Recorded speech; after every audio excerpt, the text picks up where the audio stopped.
I am a 19 years old nurse and I got pounded by one of my patients. A few weeks ago, there was this patient we had.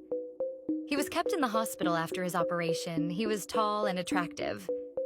I always found him cute. One night, I went down to the nearest deli. To grab some chips, on the way back, this patient walked by. I nodded my head to greet him and he did the same. He pressed the elevator and rode with me in the elevator.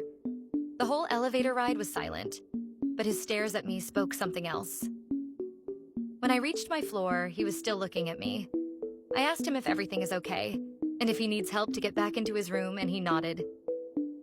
We reached his room, and I offered him something of my snacks. He refused and said that he wanted something else. I raised my eyebrows at him in question, but he began touching my kitty cat. At first, I was shocked, but then I touched his magic wand, and he pulled me into his room. In his room, we played some games. We had Shreks. It lasted like 5 hours before he nodded. The next day, he was released and I never saw him again. I didn't even know his name, so I checked it on the list. I was in shock when I saw this. To my surprise, it was my uncle who I haven't seen for like 10 years. It is what it is.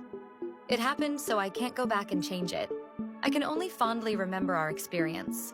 I must admit that I love that magic wand. It was one of the best which I have ever tried.